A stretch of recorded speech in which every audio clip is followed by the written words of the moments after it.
It's kind of a little bit of a history month here on TV 18, so grab another cup of coffee. We are joined by railroad historian Dave Naples. Thanks for being here. Thanks for letting me get here. Yeah, so tell me, Grant County is huge with the railroad. We really wouldn't be here without it.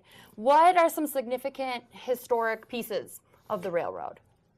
The biggest historical piece for this railroad is that it's the highest standard gauge railroad ever built in the United States to this day. Okay. When David Halliday Moffat first built it in 1904, it was said to be Dave's folly. Okay. No one thought he could do it. You can't put a standard gauge over the Rocky Mountains. Okay. Okay. He said he could. Yeah. And he did. And he did. And that's the tunnel that comes through. It's not quite the tunnel. Okay. But it becomes the tunnel. Okay. When he built it in 1904, it was meant to be a temporary route over the hill. Okay. Over Rollins Pass. Yeah. Because he knew right off the bat he'd have to have a tunnel. Right. It was too much weather at 11,660 feet. So it meant to be about a 4 or 5 year project. It ended up being a lot longer. Right. Because he still didn't have the tunnel built when he died in 1911. Okay. Okay. The tunnel didn't get built until 1928. Wow. Okay. So it became a very long-lasting temporary road over Rollins Pass that pretty much brought commerce and civilization to Grant County. Yeah. Crazy train wreck stories on top? Yes, very many crazy avalanches, rock slides. Many lives were lost, mainly all of them workers. The one claim to fame that David Moffat had, he never lost a passenger. Wow. There were plenty of berths. Okay. Because there were many times when the train was so snowed in, it was delayed for 3 weeks. Oh my gosh. You couldn't move anywhere for 3 weeks. Right. Because they had to plow the... The plow that they had to use was called a rotary plow. Okay. And it was the largest one ever made just for the Moffat Road. Wow. So they could move this much snow. Okay. There were snow drifts of 30 to 40 to 50 feet. Oh so my you gosh. can't move them.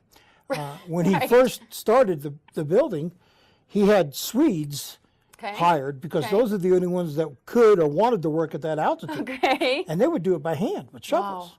Wow. And it just wasn't working. Right. So his biggest money problem was the weather at 11,000 feet. Okay, that makes sense. Yeah, so that's why the plows came into existence. How do you know all of this stuff?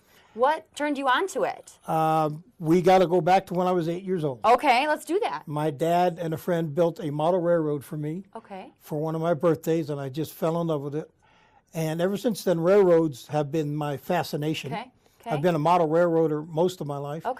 But the Moffat Road became important because of the uniqueness of it, the difficulty of building it, and the fact that no one that I knew of really gave David Halliday Moffat his due for what he accomplished and how he accomplished it by building this railroad. One of his main accomplishments, his goal was to put Denver on a transcontinental railroad. Because in 1866, when the Union Pacific decided it didn't want to go through Denver, but wanted to go through Cheyenne instead on its transcontinental railroad, Denver was left out in the cold. So we didn't have a railroad.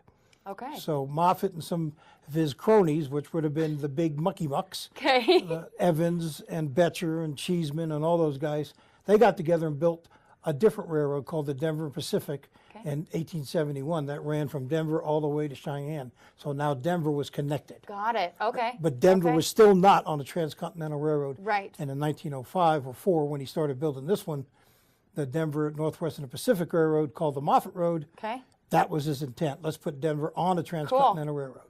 Cool. Well, we have so much to talk about, so much to learn, so much to kind of figure out with these props in front of us here. We are going to take a quick break, and we'll be back.